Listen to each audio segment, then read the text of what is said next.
video 1 in the blind walkthrough of the Pokemon Ruby series. Now, just a couple housekeeping items to get out of the way. I have Omega Ruby, and I'm playing it, but I did originally play Sapphire, so I am going through this with just slightly different Pokemon, some of which I have played in like the 4th generation, stuff like that, but still a little bit of a different experience. And like I said, I played Sapphire, so I am very familiar with the game, and it's kind of an interesting game. I'm curious to see what they do to improve it when it comes to the remaking aspect of it. But Sapphire and Ruby were kind of an interesting stage because Pokemon was kind of going a little bit on the downswing when it came to popularity. I played it when it came out, so it's not like I left and came back, but it had some cool additions to the series like natures and abilities, giving her more ability to kind of customize Pokemon and stuff like that. But at the same time, there were a lot of water levels, there were a lot of HMs that you had to use. There was a lot of water Pokemon. You couldn't get all of your favorites from the old games in that game anymore. This was the first time in the Pokemon game that you had to get the expansions, and they didn't all, or get the remakes in order to get all the Pokemon that were available at the time. So people don't quite look back on it as fondly as some of the other ones. So I am curious to see what the remakes have done to kind of improve the experience, or if they just let it be. I don't know, since I came into this pretty much blind. But I did pick Treecko as my starter. Believe it or not, with Sapphire, I played it through to 3 times, so I did start with everyone for whatever reason. And it's kind of one of my favorite starting 3, because it just seemed like all 3 were interesting. All 3 could be pretty good, though Sceptile I think I'm probably a bigger fan of than some other people out there. But I did choose Treecko, and I think first thing right off the bat, it is weird to see an older game in 3D. Like it's just odd. It makes everything feel much more alive to see like for example, Professor Birch looks like a real person in 3D as opposed to the little 2D sprite. So it is kind of interesting to see the old story in this fully 3-dimensional way. I definitely like a couple of the new features, like the apps on the PokéNav, specifically the one that allows you to basically try to get Pokemon that have egg moves. I think that's a really cool thing to do. I mean, going into this, it was kind of like, I played a lot of these Pokemon before. Do I really need a Poochyena? Probably not.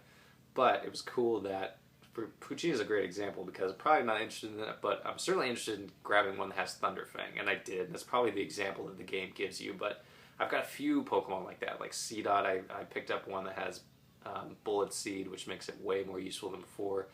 There was a couple bird Pokemon that had like Brave Bird. I couldn't catch the one that had Brave Bird just because it kept killing me, because it's an enormously powerful attack.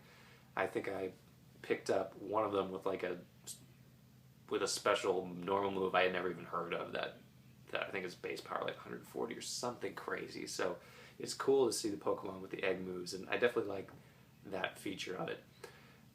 First part of the game, I definitely remember sort of like, it was kind of annoying to go talk to the person and only then could you get Pokeballs, but it's still pretty quick. I was surprised with how quickly they gave you the experience share, even though it happened fairly quickly in Pokemon X and Y. That was basically the thing that made the game incredibly easy, so we'll see what effect it has on Generation 3, which, I mean, I don't necessarily recall it being terribly difficult, but we'll see how that works. Now, for the first gym, it was a rock gym, and I didn't necessarily remember that, but then I talked to somebody who was saying, like, all the names of the badges and all the gyms that were coming forward and what the badges did, and it was kind of like, well, okay, this is the rock badge, or a stone badge or something. Stone badge, it was like a fighting badge, so I kind of like, they're giving you some clues on what's going to be next, so I am starting to prepare for it. Those are the rules I did set out in the original blind playthrough, is that just seeing what you can learn about what the game gives you itself.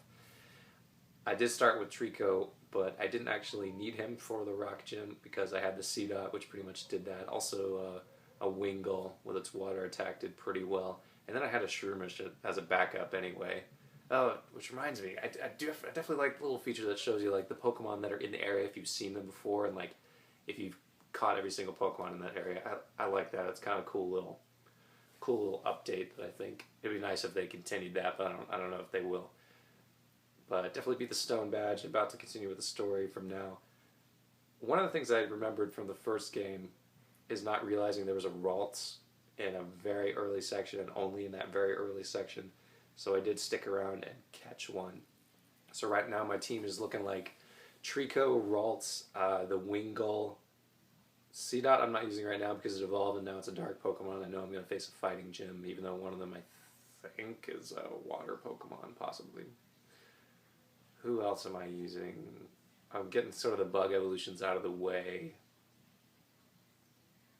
God, who was it? It was Treecko, Treecko, Wingull, Puccino with the electric attack, Ralts, and then kind of a revolving door of other Pokemon that I'm getting to evolve. I don't necessarily have my team like pinned down yet.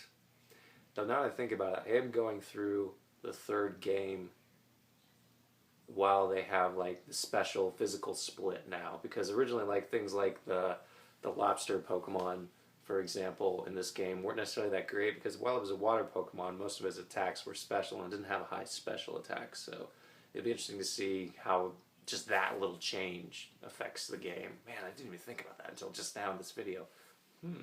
Interesting. So I will make another one once I beat the second gym and let you know what my team is. I really have no idea what I'm planning when it comes to teams. In fact, I'm like half hoping this game turns into one where there's like more than just the third generation Pokemon. But at this point, I kind of have the feeling it's not going to do that until after I beat the Elite Four. But I don't know.